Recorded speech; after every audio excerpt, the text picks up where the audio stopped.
Capítulo 11. Em que Phileas Fogg compra uma montaria por um preço fabuloso. O trem tinha partido na hora regulamentar. Levava um certo número de viajantes, alguns oficiais, funcionários civis e negociantes de ópio e de índigo, cujo comércio os chamava para o lado oriental da península. Passepartout ocupava o mesmo compartimento de seu patrão. Um terceiro viajante achava-se alojado no canto oposto. Era o general de brigada, Sir Francis Cromarty, um dos parceiros de Sr. Fogg durante a travessia de Suez a Bombaim, que retornava às suas tropas aquarteladas perto de Benares. Sir Francis Cromarty, grande, louro, com aproximadamente 50 anos, que tinha se distinguido bastante durante a última revolta dos cipaios, poderia merecer verdadeiramente a qualificação de nativo. Desde sua juventude, habitava na Índia e raras vezes aparecera no seu país natal. Era um homem instruído, que teria de bom grado dado lições sobre os costumes, a história e a organização do país hindu, se Phileas Fogg fosse de as pedir. Mas este cavalheiro não perguntava nada. Não viajava, descrevia uma circunferência. Era um corpo sólido, percorrendo uma órbita à volta do globo terrestre, seguindo as leis da mecânica racional. Neste momento, refazia em seu espírito o cálculo das horas gastas desde sua partida de Londres, e teria até esfregado as mãos, se estivesse na sua índole fazer um movimento inútil. Sir Francis Cromarty não tinha deixado de perceber a originalidade do seu companheiro de viagem, apesar de não o ter estudado senão com cartas na mão e entre dois robbers. Estava por isso bem propenso a se perguntar se batia um coração humano sob aquele frio invólucro, se Phileas Fogg tinha uma alma sensível às belezas da natureza, às aspirações morais. Para ele, isso era discutível. Entre todas as pessoas extravagantes que o brigadeiro encontrara, nenhuma se comparava a este produto das ciências exatas. Phileas Fogg não ocultara de Sir Francis Cromarty o seu projeto de viagem em volta ao mundo, nem em que condições o realizava.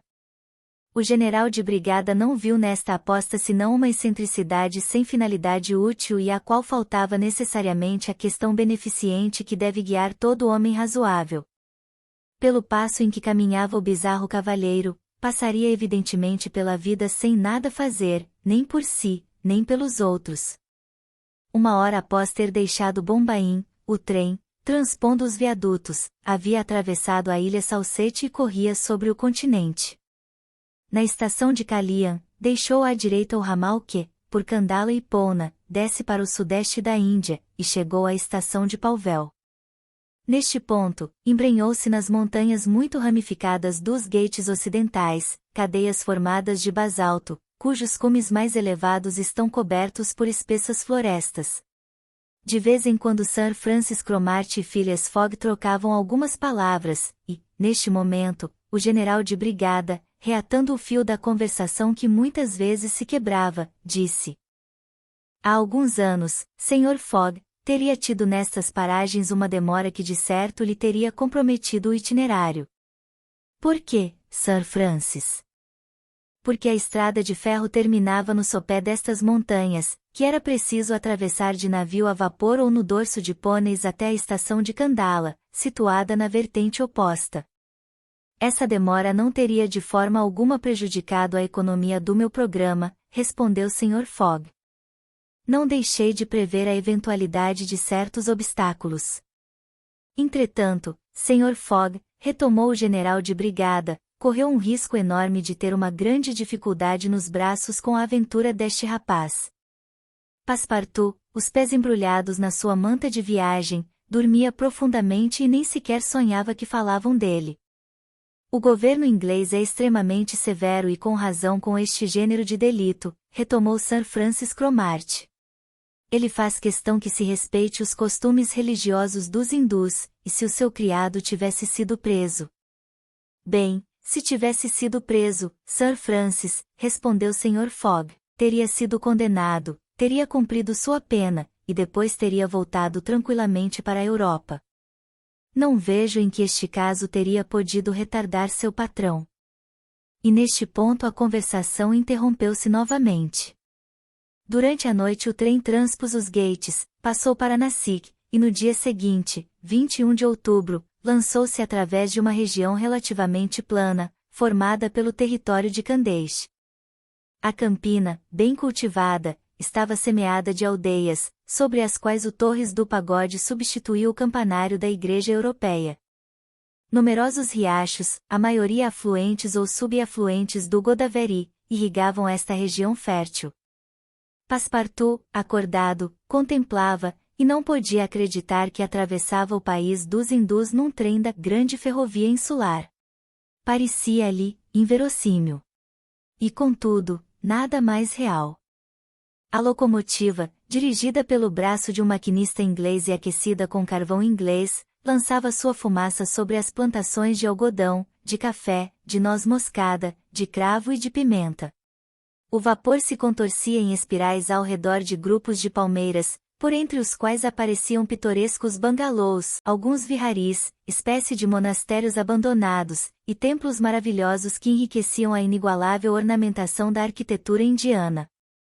Depois, imensas extensões de terra se estendiam a perder de vista, selvas onde não faltavam nem as serpentes, nem os tigres espantados pelos apitos do trem, e, finalmente, florestas, sulcadas pelo traçado da via, ainda povoadas pelos elefantes que, com olho pensativo, viam passar o comboio com sua cabeleira de fumaça. Durante esta manhã, além da estação de Maligaon, os viajantes atravessaram esse território funesto, que foi tantas vezes ensanguentado pelos seguidores da deusa Kali. Não muito longe elevava-se Ellora e seus pagodes admiráveis, não longe a célebre Aurungabad, a capital do feroz Aurangzeb, presentemente simples capital de uma das províncias desmembradas do reino de Nizam. Era nesta província que Feringueia, o chefe dos Tugs, o rei dos estranguladores, exercia o seu domínio. Estes assassinos, unidos em uma associação misteriosa, estrangulavam, em honra da deusa da morte, vítimas de todas as idades, sem nunca derramarem sangue, e houve tempo em que não se podia revolver nenhum ponto deste solo sem se encontrar um cadáver. O governo inglês já conseguiu impedir tais mortes em uma proporção razoável, mas a temível associação ainda existe e continua a funcionar. Ao 12:30, o trem parou na estação de Burhanpur, e Passepartout pôde procurar a peso de ouro um par de babuchas, chinelas orientais pontiagudas, ornamentadas com pérolas falsas, que calçou com um sentimento de evidente vaidade.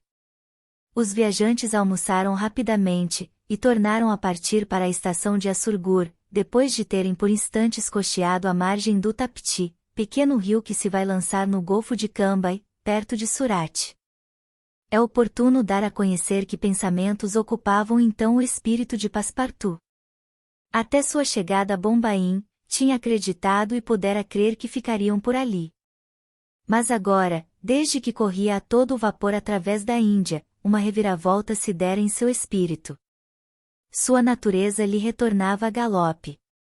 Reencontrava as ideias fantasistas de sua juventude, levava a sério os projetos de seu patrão, acreditava na realidade da aposta, consequentemente nesta volta ao mundo e neste maximundo tempo, que era preciso não ultrapassar. Até já começava a ficar inquieto com os atrasos possíveis, com os acidentes que poderiam sobrevir no caminho. Sentia-se como que interessado nesta maluquice, e estremecia ao pensar de que tinha podido comprometê-la na véspera por sua imperdoável distração. Assim, muito menos fleumático do que Sr. Fogg, estava muito mais inquieto. Contava e recontava os dias decorridos, amaldiçoava as paradas do trem, acusava-o de lentidão, e censurava em peto, Sr. Fogg por não ter prometido uma gratificação ao maquinista. Não sabia, o bom moço, que o que era possível nos navios a vapor, não o era nas estradas de ferro, onde a velocidade está regulamentada. Ao cair da tarde, embrenharam-se nos desfiladeiros das montanhas de Sutpur, que separam o território do Candês do de Bundelkhand. No dia seguinte, 22 de outubro, a uma pergunta de Sir Francis Cromarty, Passepartout, tendo consultado seu relógio, respondeu que eram 3 da manhã.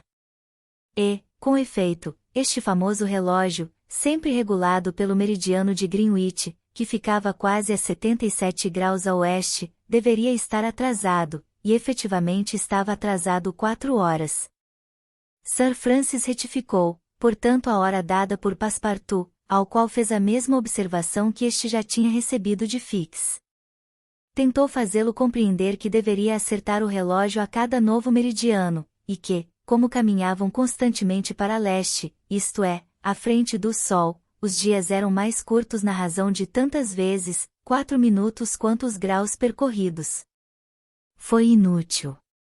Tenha o teimoso rapaz compreendido ou não a observação do general de brigada, obstinou-se em não adiantar seu relógio, que mantinha invariavelmente pela hora de Londres. Mania inocente, afinal, e que não poderia prejudicar ninguém. Às 8 da manhã, e a 15 milhas adiante da estação de Rothal, o trem parou no meio de uma vasta clareira, cercada de alguns bangalôs e de cabanas de operários. O condutor do trem passou pela fileira dos vagões dizendo: "Os viajantes descem aqui." Phileas Fogg olhou para Sir Francis Cromarty, que pareceu não compreender esta parada no meio de uma floresta de tamareiras e de cajueiros. Passepartout, não menos surpreso, saltou para a via e voltou quase que imediatamente exclamando: "Senhor, não há mais estrada de ferro." "O que quer dizer?" perguntou Sir Francis Cromarty. "Quero dizer que o trem não continua." O general de brigada desceu logo do vagão. Phileas Fogg seguiu-o, sem se apressar. Os dois dirigiram-se ao condutor. "Onde estamos?" perguntou Sir Francis Cromarty. "Na aldeia de Colby", respondeu o condutor. "Paramos aqui?" "Sem dúvida. A estrada de ferro não está acabada." "Como? Não está acabada?" "Não. Há ainda um trecho de umas 50 milhas a estabelecer entre este ponto e Allahabad, onde a via recomeça. Mas os jornais anunciaram a abertura completa da ferrovia." "Que quer, meu oficial, os jornais se enganaram. E vendem bilhetes de Bombaim a Calcutá."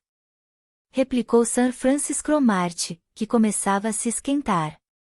"Sem dúvida", respondeu o condutor, "mas os viajantes sabem muito bem que devem se fazer transportar de Colby até Allahabad." Sir Francis Cromarty estava furioso. Passepartout teria de bom grado batido no condutor, que já não podia conduzir. Não ousava olhar para seu patrão. Sir Francis disse simplesmente: "Sr. Fogg, nós vamos, se também o quer, encontrar um meio de chegar a Allahabad." "Sr. Fogg, trata-se de um atraso absolutamente prejudicial aos seus interesses?" "Não, Sir Francis, estava previsto." "O que?" "Sabia que o caminho." "De modo algum, mas sabia que um obstáculo qualquer, cedo ou tarde, surgiria no meu caminho." "Ora, nada está comprometido. Tenho 2 dias de avanço para sacrificar. Há um vapor que parte de Calcutá para Hong Kong dia 25, ao meio-dia. Estamos ainda no dia 22, e chegaremos a tempo em Calcutá." Não havia nada a dizer frente a uma resposta dada com tão completa segurança. Era verdade que os trabalhos da estrada de ferro paravam naquele ponto. Os jornais são como certos relógios que têm a mania de adiantar, e haviam prematuramente anunciado a conclusão da linha. A maioria dos viajantes conheciam esta interrupção da via, e, ao descerem do trem, tinham-se apoderado dos veículos de todo tipo que havia na aldeia, palquigaris de 4 rodas, carretas puxadas por zebus, espécie de bois com corcovas, carros de viagem semelhantes a pagodes ambulantes, palanquins, pôneis, etc.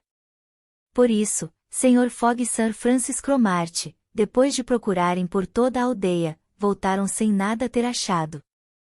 "Irei a pé", disse Sr. Fogg. Passepartout, que então se aproximou de seu patrão, fez uma careta significativa, considerando suas magníficas, mas insuficientes babuchas. Felizmente para ele, andara também à procura, e um pouco hesitante. "Senhor", disse ele, "creio que encontrei um meio de transporte." "Qual?" "Um elefante. Um elefante que pertence a um indiano que mora a 100 passos daqui." Vamos ver o elefante, respondeu Sr. Fogg. 5 minutos mais tarde, Phileas Fogg, Sir Francis Cromarty e Passepartout chegavam a uma choça próxima de um cercado fechado com altas paliçadas. Na choça havia um indiano, e no cercado, um elefante. Ao pedirem, o indiano introduziu Sr. Fogg e seus 2 companheiros no cercado. Ali, acharam-se na presença de um animal, meio domesticado, que o seu proprietário criava, não para fazer dele uma besta de carga, mas uma besta de combate. Para este fim, tinha começado a modificar o caráter naturalmente manso do animal, de modo a conduzi-lo gradualmente a esse paroxismo de raiva chamado mut na língua hindu, nutrindo-o durante 3 meses com açúcar e manteiga. Este tratamento pode parecer inadequado para se obter tal resultado, mas não deixa de ser empregado com sucesso pelos criadores. Felizmente para Sr. Fogg, o elefante em questão fora submetido a semelhante regime há pouco tempo, e o mut ainda não se tinha declarado. Kioni, era este o nome do animal, podia, como todos os seus congêneres, sustentar durante muito tempo uma marcha rápida, e, à falta de outra montadura, Phileas Fogg resolveu servir-se dele. Mas os elefantes são caros na Índia, onde começam a se tornar raros. Os machos, que são os únicos que convêm às lutas de circos, são extremamente procurados. Estes animais só raramente se reproduzem em cativeiro, portanto só podem ser obtidos por meio da caça. Por isso são objeto de cuidados extremos, e quando o Sr. Fogg perguntou ao indiano se queria alugar seu elefante, o indiano recusou no ato. Fogg insistiu e ofereceu pela besta um preço excessivo, 10 libras, 250 francos, por hora. Recusa. 20 libras. Nova recusa. 40 libras. Sempre recusa. Passepartout dava pulos a cada aumento de preço. Mas o indiano não se deixava tentar. Era uma bela quantia, contudo. Supondo-se que o elefante gastasse 15 horas até Allahabad, seriam 600 libras, 15.000 francos, que renderia ao proprietário. Phileas Fogg, sem se animar de modo algum, propôs então ao indiano comprar-lhe a besta, e ofereceu de cara 1.000 libras, 25.000 francos. O indiano não queria vender. Talvez o velhaco farejasse algum negócio magnífico. Sir Francis Cromarty chamou Sr. Fogg à parte e pediu-lhe que refletisse antes de prosseguir. Phileas Fogg respondeu ao seu companheiro que não tinha por costume agir sem reflexão, que afinal de contas se tratava de uma aposta de 20.000 libras, que este elefante lhe era necessário, e que, mesmo que tivesse de pagar 20 vezes seu valor, teria este elefante. Sr. Fogg foi ter outra vez com o indiano, cujos olhos pequeninos, iluminados pela cobiça, deixavam perceber que para ele aquilo era apenas uma questão de preço. Phileas Fogg ofereceu sucessivamente 1.200 libras, depois 1.500, depois 1.800, afinal 2.000 libras, 50.000 francos. Passepartout, tão corado normalmente, estava pálido de emoção. A 2.000 libras, o indiano se rendeu. Pelas minhas babuchas, exclamou Passepartout, isto é que é dar um bom preço à carne de elefante. Concluída a transação, só faltava arranjar um guia. Foi mais fácil. Um jovem Parsi, de fisionomia inteligente, ofereceu seus serviços. Sr. Fogg aceitou e prometeu-lhe uma boa remuneração, o que só poderia aumentar sua inteligência. O elefante foi trazido e equipado sem demora. O Parsi conhecia seu ofício de maoto ou cornaca. Cobriu-lhe o lombo com uma espécie de tapete, e pôs-lhe de cada lado dos flancos uma espécie de cesto bem pouco confortáveis. Phileas Fogg pagou ao indiano, com notas que foram extraídas da famosa sacola. Parecia realmente que eram retiradas das entranhas de Passepartout. Depois, Sr. Fogg ofereceu a Sir Francis Cromarty transportá-lo até a estação de Allahabad. O general de brigada aceitou. Um viajante a mais não era coisa que fatigasse o gigantesco animal. Víveres foram comprados em Colby. Sir Francis Cromarty tomou lugar num dos cestos, Phileas Fogg no outro. Passepartout se pôs de cócoras no lombo, entre seu patrão e o general de brigada. O Parsi empoleirou-se no pescoço do elefante, e às 9 horas, o animal, deixando a aldeia, embrenhou-se na espessa floresta de palmeiras. Fim do capítulo 11.